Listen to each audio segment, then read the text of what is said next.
মৰমৰ ছাত্ৰ-ছাত্ৰীসকল আজি চাম আমি নৱম শ্ৰেণীৰ ভূগোল পাঠ্যপুথিৰ বায়ুমণ্ডল পাঠৰ দিয়া বায়ুমণ্ডলৰ বিভিন্ন স্তৰসমূহৰ বিষয়ে চাম। ইয়াত আমি পাম বায়ুমণ্ডলৰ 5টা স্তৰৰ বিষয়ে।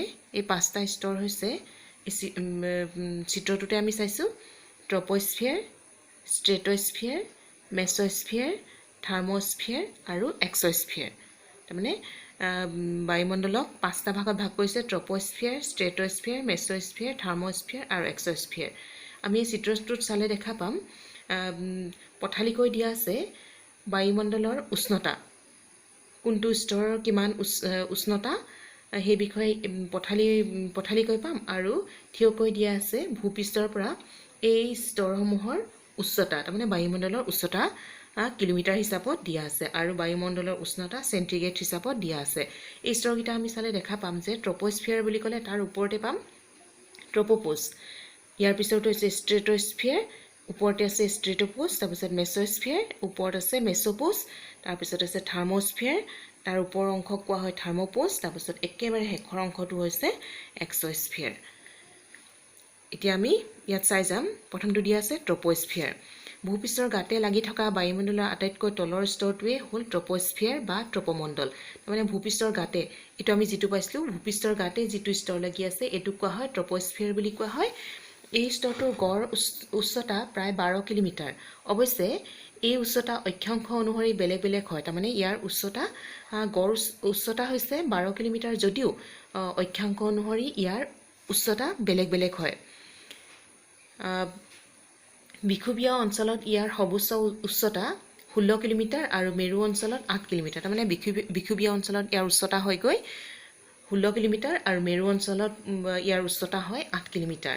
উল্লেখযোগ্য যে বায়ুমণ্ডলৰ মুঠ গেছৰ প্ৰায় 3/4 আৰু প্ৰায় সম্পূৰ্ণ জলীয় বাষ্প আৰু ধূলিকণা কেৱল এই ট্ৰপোস্ফিয়াৰতে আছে। তাৰমানে যদি আমি বায়ুমণ্ডলৰ গোটেইখিনি গেছক 4টা ভাগত ভাগ কৰোঁ তেতিয়াহ'লে ইয়াৰ এই 4 ভাগৰ 3 ভাগ গেছ এই স্তৰতে আছে আৰু সম্পূৰ্ণ জলীয় বাষ্পৰ ধূলিকণা। আমি আগতে পাই আহিছোঁ যে বায়ুমণ্ডলত ৰংবিহীন গেছৰ উপৰি জলীয় বাষ্পৰ ধূলিকণা থাকে বুলি পাইছিলোঁ, আৰু এই বায়ুমণ্ডলত থকা সম্পূৰ্ণ জলীয় বাষ্পৰ ধূলিকণা এইটো স্তৰতে আছে। বায়ুমণ্ডলৰ এই স্তৰটোৰ নিম্নভাগত উষ্ণতা বেছি আৰু উচ্চতা বৃদ্ধিৰ লগে লগে উষ্ণতা ক্ৰমান্বয়ে হ্ৰাস পায়। আমি এই চিত্ৰটো চালেও দেখা পাম নিম্নভাগত ইয়াৰ উষ্ণতা বেছি আৰু ওপৰলৈ যোৱাৰ লগে লগে দেখিছোঁ ইয়াৰ উষ্ণতা কমি কমি কমি কমি -60 ডিগ্ৰী হৈছেগৈ। তাৰমানে উচ্চতা বৃদ্ধিৰ লগে লগে এই উষ্ণতা এইটো স্তৰত কমি যায়গৈ। সাধাৰণতে প্ৰতি কিলোমিটাৰ উচ্চতা বৃদ্ধিত 6.5 ডিগ্ৰী চেণ্টিগ্ৰেডকৈ বায়ুৰ উষ্ণতা হ্ৰাস পায়। তাৰমানে ওপৰলৈ গৈ থাকিলেই ইয়াৰ উষ্ণতা কমি কমি গৈ থাকে, আৰু এই উষ্ণতা কেনেকৈ কমে? উচ্চতা বৃদ্ধিত 6.5 ডিগ্ৰী চেণ্টিগ্ৰেডকৈ বায়ুৰ উষ্ণতা হ্ৰাস পায়। ইয়াকে লেপছাৰ বুলি কোৱা হয়। মানে লেপছাৰ কাক কয় বুলি ক'লে আমি ক'ব পাৰোঁ যে ট্ৰপোস্ফিয়াৰত প্ৰতি কিলোমিটাৰ উচ্চতা বৃদ্ধিত 6.5 ডিগ্ৰী চেণ্টিগ্ৰেডকৈ বায়ুৰ উষ্ণতা হ্ৰাস পায়। ইয়াকে লেপছাৰ বুলি কোৱা হয়। বতৰৰ প্ৰায় সকলো ধৰণৰ ক্ৰিয়া কাৰ্য যেনে মেঘ, বৰষুণ, ঘূৰ্ণীবতাহ, ধুমুহা, বৃষ্টি আদি এই ট্ৰপোস্ফিয়াৰতে সংঘটিত হয়। এই স্তৰটোৰ ঊৰ্ধ্ব সীমাটোক ট্ৰপোপোজ বুলি কোৱা হয়। তাৰমানে বায়ুমণ্ডলত যি মেঘ সৃষ্টি হয়, বৰষুণ দিয়ে, ঘূৰ্ণীবতাহ বা ধুমুহা বৃষ্টি আদিবোৰ হয়, এই সকলোবোৰ এই ট্ৰপোস্ফিয়াৰতে সংঘটিত হয়। আৰু এই স্তৰটোৰ ঊৰ্ধ্ব সীমাটোক কোৱা হয় ট্ৰপোপোজ। আমি আগৰ চিত্ৰটোত পাই আহিছিলোঁ ট্ৰপোস্ফিয়াৰৰ ওপৰৰ অংশটোক কোৱা হয় ট্ৰপোপোজ বুলি কোৱা হয়। আৰু ই প্ৰায় 1.5 কিলোমিটাৰ ডাঠ। তাৰমানে ই কিমান ডাঠ বুলি ক'লে 1.5 কিলোমিটাৰ ডাঠ হয়। এই ট্ৰপোপোজত বায়ুৰ উষ্ণতা হ্ৰাস পাই প্ৰায় -60 ডিগ্ৰী চেণ্টিগ্ৰেড হয়।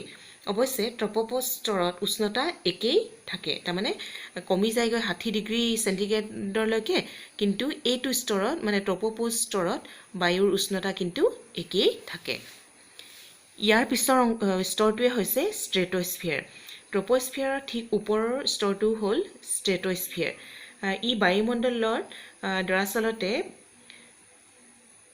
ওপৰ স্তৰটোৱে হ'ল ট্ৰপস্ফিয়াৰ বা স্তৰমণ্ডল দৰাচলতে ট্ৰপস্ফিয়াৰ আৰু ষ্ট্ৰেটস্ফিয়াৰ স্তৰ দুটাৰ মাজৰ সীমাটোকে ট্ৰপোপজ বুলি কোৱা হয় তাৰমানে এই দুটা ট্ৰপস্ফিয়াৰ আৰু ষ্ট্ৰেটস্ফিয়াৰ এই দুটা স্তৰৰ মাজৰ অংশটোকে ট্ৰপোপজ বুলি কোৱা হয় মেঘ সৃষ্টিকে আদি কৰি কোনো ধৰণৰ বতৰজনিত কাৰ্যকলাপ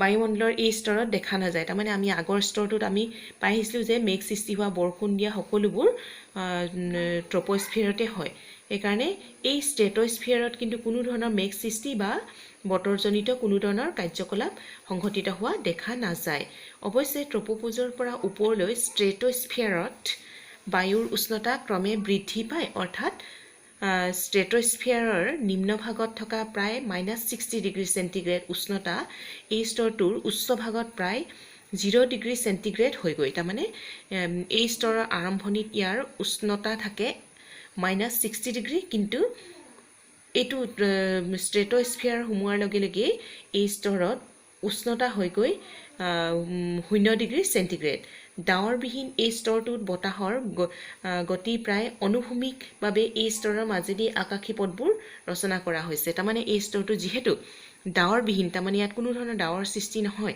সেইকাৰণে এই স্তৰটোৰ মাজেদিয়ে আকাশী পথবোৰ ৰচনা কৰা হৈছে উল্লেখযোগ্য যে বায়ুমণ্ডলৰ এই স্তৰটোতে ওজন গেছৰ এটা স্তৰ আছে তাৰমানে এই স্তৰতে আছে ওজন গেছৰ এটা স্তৰ ওজন গেছৰ অণুৱে সূৰ্যৰ পৰা অহা জীৱৰ বাবে অতি ক্ষতিকাৰক অতি বেঙুনীয়া ৰশ্মি শোষণ কৰে আৰু ইয়াৰ ফলত ষ্ট্ৰেটস্ফিয়াৰত বায়ুৰ উষ্ণতা বৃদ্ধি পায় তাৰমানে এই স্তৰটোত ওজন গেছৰ এটা স্তৰ আছে আৰু এই ওজন গেছে সূৰ্যৰ পৰা অহা অতি বেঙুনীয়া ৰশ্মি যিটো ৰশ্মি জীৱৰ বাবে অতি ক্ষতিকাৰক আৰু এই অতি বেঙুনীয়া ৰশ্মি ওজন গেছৰ অণুৱে শোষণ কৰে ফলত কি হয় এই অতি বেঙুনীয়া ৰশ্মি শোষণ কৰাৰ ফলত কি হয় এই ষ্ট্ৰেটস্ফিয়াৰত বায়ুৰ উষ্ণতা বৃদ্ধি পায় তাৰমানে এই স্তৰটো উষ্ণতা বাঢ়ি যায়গে গৰম হয় ট্ৰপোপজৰ পৰা ষ্ট্ৰেটস্ফিয়াৰৰ স্তৰটো প্ৰায় 40° কিলোমিটাৰ ওপৰলৈ বিস্তৃত তাৰমানে ট্ৰপোপজৰ পৰা আছে এই 40° উচ্চতালৈকে বিস্তৃত ট্ৰপোস্ফিয়াৰৰ ঊৰ্ধ্ব সীমাটোক ষ্ট্ৰেটস্ফিয়াৰৰ ঊৰ্ধ্ব সীমাটোক ষ্ট্ৰেটোপজ বুলি কোৱা হয় ট্ৰপোস্ফিয়াৰ আৰু